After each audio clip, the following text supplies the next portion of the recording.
He was just a happy kid. The best little brother anyone could ever wish for. He was so loved by everybody. Just a lovely boy with just a massive personality, and just everybody just loved Jay being in their company, from family, friends, you know, work. Just everybody loved being around Jay, because he was just always full of, you know, full of fun, smiling. He just did a lot of good for everybody, and you know, all his friends. He was like the main guy, if you will. You know, he was just a great kid. You know, he was just a happy kid. No problems. You know, he was good at. You know, he went to a nice primary school, our local primary school. He was just so popular, just from word go. You know, from playing out on the front garden, all the neighbours just. He was just brilliant. Oh, he was obviously with the best little brother anyone could ever wish for. Always smiling, always happy. He just life and soul of the party. Just even at a young age, you know, a big circle of friends that we had when we all used to do things together, go on holidays together. You know, Jay were always the centre of just everyone, really. Just loved his football. He played for Huncourt United from the age, I think he started when he was 5, and then the first team in the league, you know, when they were old enough. And he played right through. He was the same on holiday, weren't he? When you lot, there's 5 years between these, but like when we go and meet all the other kids, like Jay were always the one up. He's dancing. He loved his dancing, didn't he? Yeah. Music, just danced to anything, didn't he? Yeah. He worked hard, and then at weekends he just loved spending time with his friends. But obviously he loved being at home as well. He loved it when you and Jess came and we had that family time. Yeah. You know, we went to the cinema and stuff recently, and we went to watch a Bob Marley movie. It was more for like my reasons, because I wanted to go. I said, "Are you going to come and see it with me?" He went, "Yeah, I will do, Mother." And he took a picture with me outside with the blooming big cardboard cutout Bob Marley, and he was sending all Snapchat things to his friends, and they were all, because his friends knew what a good relationship we had, and they used to love it, you know.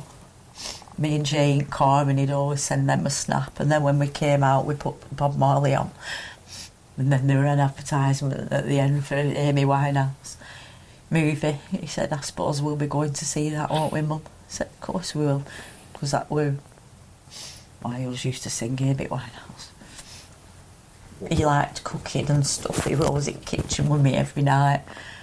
What we having, what we're making, and he were a good cook. Stir fries mainly, chicken, and throw all sorts in it. But he always had to buy fresh.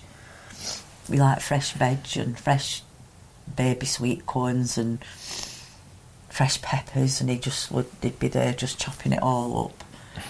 If I bought frozen rubbish, he'd be like, "I'm not using that. Just make everything fresh," chopping his garlic and. Yeah, he was a good little cook, weren't he? He loved making his stir fries. He would have been doing his done his final exam, final assessment. They were doing it, and he said, "I might have to go to Preston, Mum. Will you take me? Might be July, August." I said, "Of course I will, because I work in a school, so I get 6 weeks off." So I said, "I'll take you, you know, whenever you need to go." "Yeah, of course I will." He was ready for his driving. You know, his driving instructor said, "We'll have you driving by summer, Jay." And his apprenticeship, we were bricklaying, but we kind of learned a bit of everything, because, you know, they were like start to finish jobs, a lot of them. You know, he worked all over on like big conversions, and, you know, they weren't just building a garden wall. They were big jobs, barn conversions. Just one night there was an incident where there were probably a couple of hundred people there, and a lad got attacked by what he described as 20 kids, but because he were there and people were going and giving statements, and I said to Jay, I think you should go and do a statement, because they were appealing for witnesses and what have you. So I took him myself. I took him to the police station at Blackburn, Greenbank police station, and he gave his version of events, and he weren't, I didn't think anything of it. I just said, just go, tell them your version, and that were that. Nothing were really mentioned afterwards. There were names flying around, and obviously there is a big group of friends. And then it weren't till the following April, so that was the August, following April, a letter came through saying that Jay were being charged with violent disorder, and I was like, what's going on? So I rang the police station straight away, and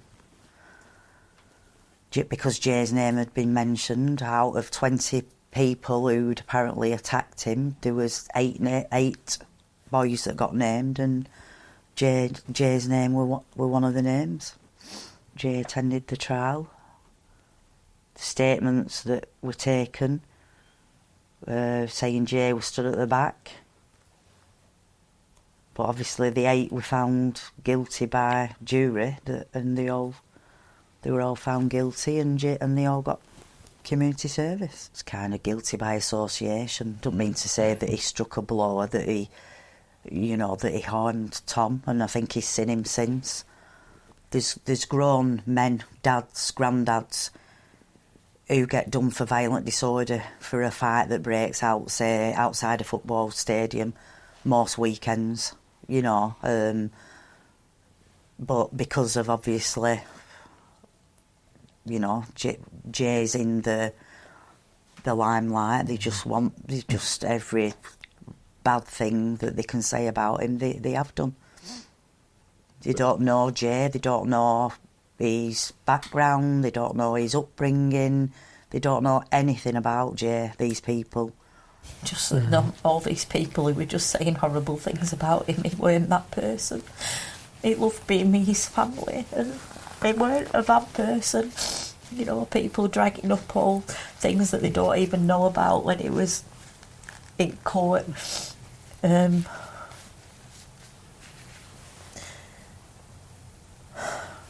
He was so loved by everybody.